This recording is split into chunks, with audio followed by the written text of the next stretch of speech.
Okay, it's gone to widescreen and everything. My name's Daniel Leivers. I'm a freelance iOS developer. I'm going to talk about GraphQL, and I warn you, I've done this talk before and I whipped through it in no time at all. So, a little bit about me before we get started. About 10 years ago, I got engaged and the iPhone came out at the same time. Two significant events. You might be able to guess what came next. So I then spent all of our honeymoon money buying a MacBook. I then wrote some apps, and I luckily somehow made enough money back to still get married.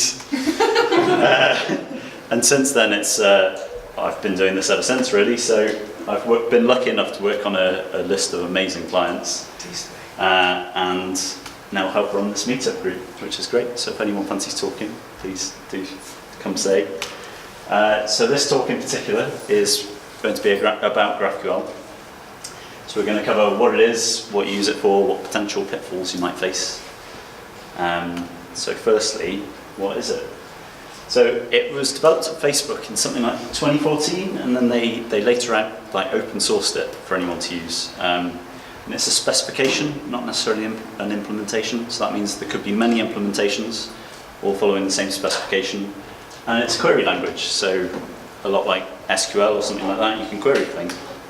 So why did they do this? So they wanted to, unlike traditional REST APIs, they wanted to aim for some type safety. So if you want numbers back, like integers or floats, you get those back instead of having to parse them out of strings or whatever it is you have to do. And they wanted to reduce the need for back-end development. So rather than maintaining a set of REST APIs where it's changing constantly, you want to update them, but the back-end resource isn't available, just take that out of the picture. And reduce the data that goes back and forth. So we're going to do an example of that. So before we do that, this is all going to go a little bit Star Wars. And there's a couple of reasons for this. The first one is all the GraphQL documentation you'll see tends to be Star Wars related. So it's kind of a useful touch point to keep it consistent. And there's also a open source Star Wars API called SWmobile that you can get a REST version of and a GraphQL version of. So it's a nice comparison of the two. So we're going to build a Star Wars IMDB app. And all it does for the moment is list the films. Not necessarily all the films, but some of the films. So to do this in REST... We'll read David's invention in the Phantom Menace. We'll get to that. It's coming. We'll get to it. So if we're doing this in REST, we've got the following RESTful endpoints for this. And we're interested in the films one to get the name of each film. So for that, we get this huge blob of tiny text on the right, which totals up at 18.82 kilobytes, just for that blob of text to pull out, let's say 6 films for now. If it was GraphQL, we would instead have a single endpoint. We would write a query to say, give us the title of each film on the left, and then we'd send that query and we'd get that smaller blob of JSON on the right, and that comes in at 0.22 kilobytes. So there's a huge saving in data. So what just happens is we've got a single endpoint for GraphQL, we write a query on the client, we send it to the server and we get back only what we asked for, not any of the other extra bits and pieces. So how do we do this on iOS? There's a lovely open source library called Apollo that makes all of this quite a lot easier. So the first thing to do is we get a schema. So the server provides a schema of what you're allowed to ask for and what you're allowed to push back. And this is called the introspection schema. So it's huge, generally, depending on what it is. But you essentially build this into your app. Can't remember what animation was for. So it's an introspection schema. And Apollo provides a tool to fetch this from your server. So you run this command line, and that pulls down the schema. You build this into your app, like this.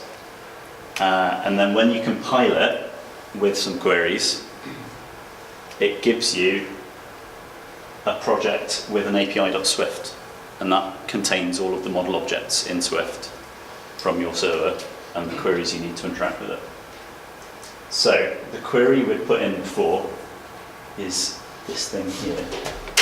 It's now been compiled down to this safely typed thing that we don't actually pass any parameters to at the moment, which I'm also circling after pointing at. And we just fetch it from Apollo, which we've already given the URL of our server to. Give it a query. And we get back just a list of films in this array. We can pass them out into our table view or whatever it is we want to use. And that's that, really. So if we wanted to add a new screen to this app, so we wanted to add some detail about one of the films, so you tap it from the list, go into some detail, and you get the title of the film, sort of the start of the opening crawl from the start of the film, and then a list of characters in that film. So to do this, we need to create a new query. So one of the advantages to GraphQL is it's sort of self-documenting. So there's a tool you get with a lot of the implementations called GraphQL, which you just load this in your web browser, and on the right-hand side of the panel, this thing, is your documentation. In the left, you can start writing a query, and then the results appear in the middle. So we've got a short video where it sort of very quickly runs through just creating a new query from scratch. And don't worry if you sort of miss it, because I'm going to go through in more detail in a minute how this works. But I mean, it auto-completes and everything. It enforces types on things. So you can sort of browse through and interactively go through building up this query, rather than waiting for your back-end developer to produce a spec for your REST endpoint. Yeah, so it's just fetching the characters, putting in the name, homeworld, fetching that relationship, got it wrong. And then we've had to add in a parameter, which is that bottom left area, to fetch the film we're interested in. So the query we came out with was this. So we're essentially saying, for the film ID that we give, pull out the title, the opening crawl, the relationships between the characters, their name and homeworld. So we've got the query name, and that's a client-facing variable, so that can be anything you want it to be. We've got the client parameter name, which again can be anything you want it to be, so go nuts. And then you've got the type, which you have to use. So in this case, it's an ID of a film. And the exclamation mark is a lot like Swift and Kotlin. We're essentially saying here that that's not an optional. You have to provide that, or we can't do anything with it. Then you've got the field name, which you'll find in the documentation that's in that GraphQL browser. The server parameter name, which again is in that browser, and then these are the results we're expecting back. So there it is in the documentation, that is in the documentation. So you can pull this all out of there, so long as you sort of vaguely know what you're looking for.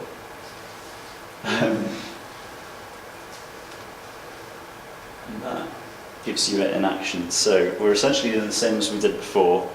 We're passing in our query that we just built up. We're giving it the parameter that we made, and then we're assigning the results we get back into whatever model we want to represent it in on our client. In this case, I'm just chucking it straight into the app. That's all good app developers would, I'm sure. And these two are optional strings. These are an optional array of characters, and then we get back our new screen.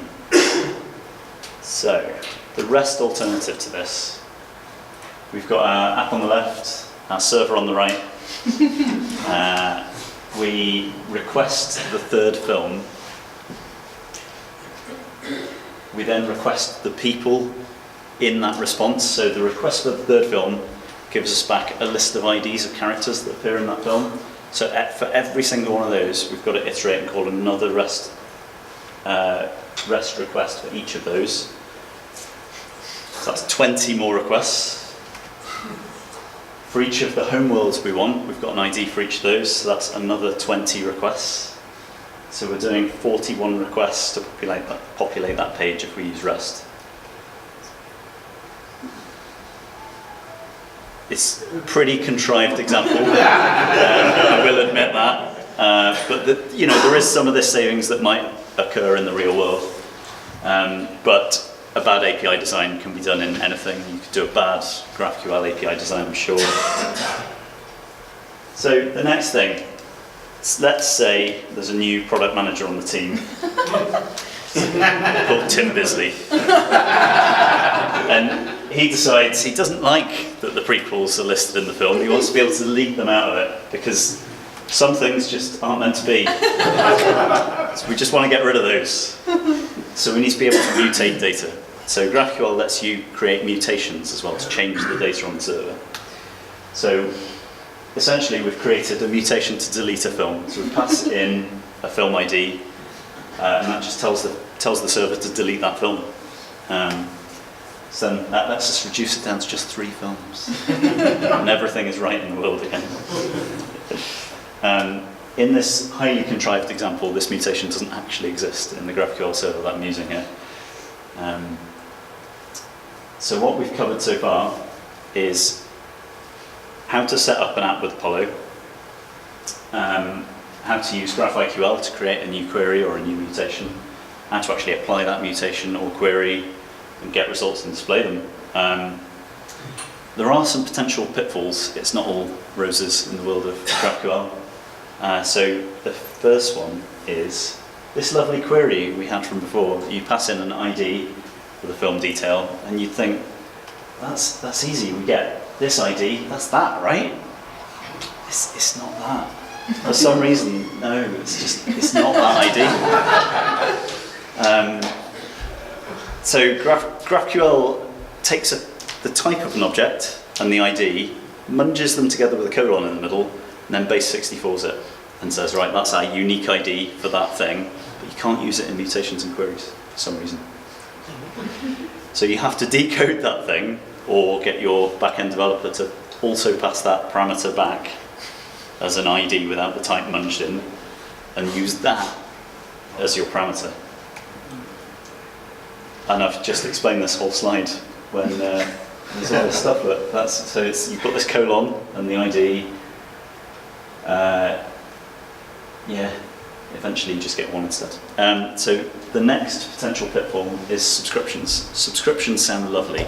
So the idea is you write a query, you tell the client, subscribe to this query, and it creates a WebSocket up to the server.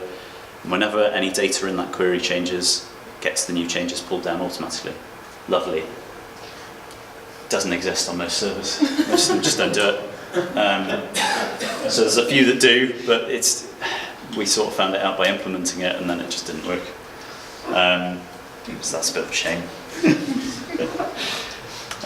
Other potential pitfalls that are a bit smaller, when the server changes, you need to remember to pull down that new schema, or you're just going to get burnt by that query or mutation not compiling in your app, and you just sat there going, but why? So without that schema, it doesn't know that mutation or query exists, so you've got to rerun that command from earlier on the terminal, pull down the new schema, build it into your app, recompile. The Apollo cache we found was a bit over-aggressive, so if the server's data is changing quite frequently, it won't update that quickly, it won't pull down the latest. Supporting offline use is tricky. There's nothing built into the Apollo library for offline support. There's some experimental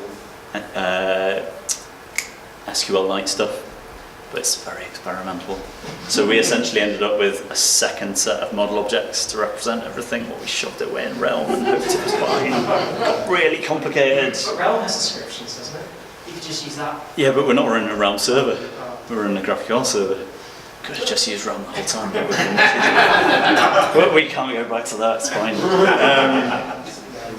So yeah, if you're doing offline, it's probably a good idea to look at options.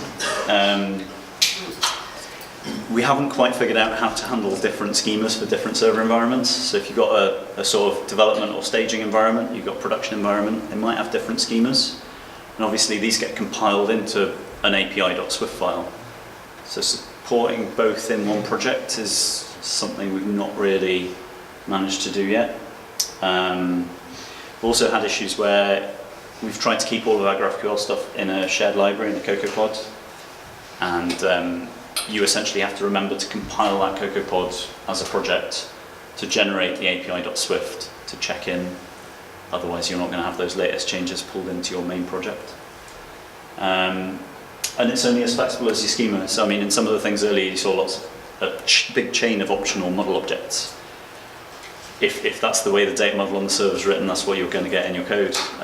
So you can, as I mentioned earlier, you can sort of write a bad API in lots of places, in lots of different ways. So should you use GraphQL?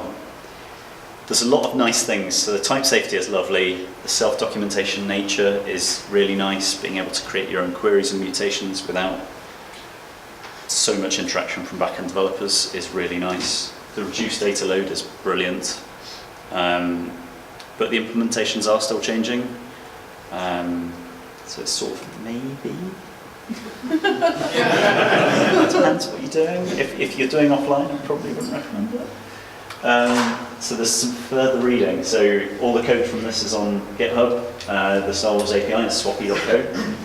There's numerous GraphQL wrappers for that API. There's the official documentation, Ray Wenderlich guides, various bits and pieces.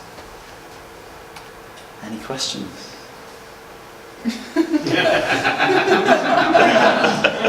Scott? What you just described there's a bunch of GraphQL wrappers with Star Wars. Yep. Can you describe what that means? So essentially what that means is there's the Star Wars API that provides REST endpoints. I think all the data is just, it's either in an online database or in GitHub or something. The GraphQL wrappers are like a server implementation that's calling those REST APIs under the hood or pulling the data out somehow to then provide it to you over GraphQL. So you could just have both, like you could have the web servers providing you the REST API and, okay. Maybe. Yeah. Go on, we'll go front to back. I'm wondering, how do you handle different HTTP codes in your project? Different which? HTTP error codes. Oh, the error codes. So I meant to add some slides to this before I did this talk, but one of the things is errors. So if you're doing strict GraphQL and doing it properly, GraphQL is always meant to return a 200 response code, and there's like an error field in the response where you're meant to keep any errors in that. So you'd essentially, instead of looking for status codes and things like that to pull errors out, you get a typed error. But it's just a string. It is just a string, but it has a type. But it's in a key value of error, this thing. So it's not necessarily better, it's just different. It's not REST, isn't it? Yeah. Dave? Is the query and response today, it's actually, if you're proxying through like Charles Proxy, Yeah. it's exactly how you see it in plain text in the... I think it gets compressed. Okay. So it'd be compressed JSON, I'd imagine. Every time I've looked at them, I've seen them compressed. Really? Interesting. But then that could be Charles Proxy's. Well, it might be the server having gzip on or off. I think it might be client specific, but with the client we used, it was always compressed. Well, That was going to be my question. Do you have a solution to like when the model schema is huge? Yeah. Okay, so I'm running requesting like 20 bytes of data here, but like I just sent 5 kilobyte schema because there are like 400 things it could have been. So, well, related to that, we have another pitfall that isn't in these slides yet, which is our schema is so big that the tool doesn't work to download it anymore. So we have to ask the back-end developer to generate the schema for us and send it over Slack. Because it's so massive, it takes them ages to change it, so it's not that much of a problem.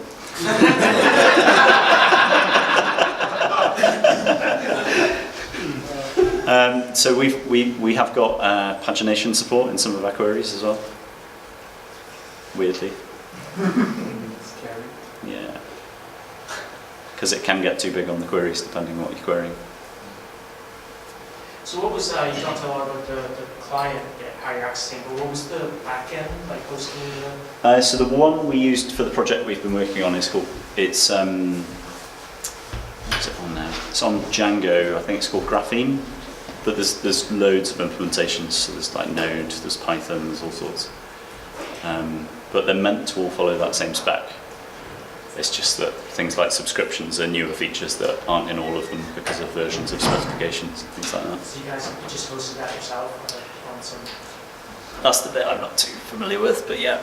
Yeah, so we're essentially hosting it on AWS. Amazon has got their own GraphQL service on AWS that will support offline with an iOS client as well. But I've not really played with that yet. Do you know why didn't you guys decide to use that? That wasn't out when we started it. Yeah, that's fairly new. Yeah, that would have saved so much problems. So could I, in theory, if I had some random REST API, use AWS's implementation to point that to my API, and then... I don't know if you'd want to point it at the API. I think you'd want to move all the stuff onto that system, and then you'd be... No, I don't think you'd want to do that. If you did, you'd just be masking those 50-odd HTTP calls under a very slow GraphQL interface, I imagine. Yeah, so, I'm not saying why I would. Yeah, don't do that. It's true, the client complexity would be much lower, yeah. But mileage may vary. Vague question. I'm old. Is this like XSLT for JSON? It's more like soap. Yeah. It's more like SOAP. Yeah. It's just different REST with a query. XPath. It's one REST API I with thought stuff. when I said the questions, did I say XPath or XSLT? I said XSLT. Anyway. Dave. Last one? What fragments and then where you use them and not use them? Where did you see those? So, if you've built a query and there's chunks of the query that get reused in several places, you can pull that out into a fragment. So that whenever you want to put that in your main query, instead of relisting those 5, 6, 8, 10 lines of GraphQL query, you just put the fragment name in. So it sort of saves typing. That's the main thing. You said that was the last one. Yes, last one. Yeah, Thank you very excellent.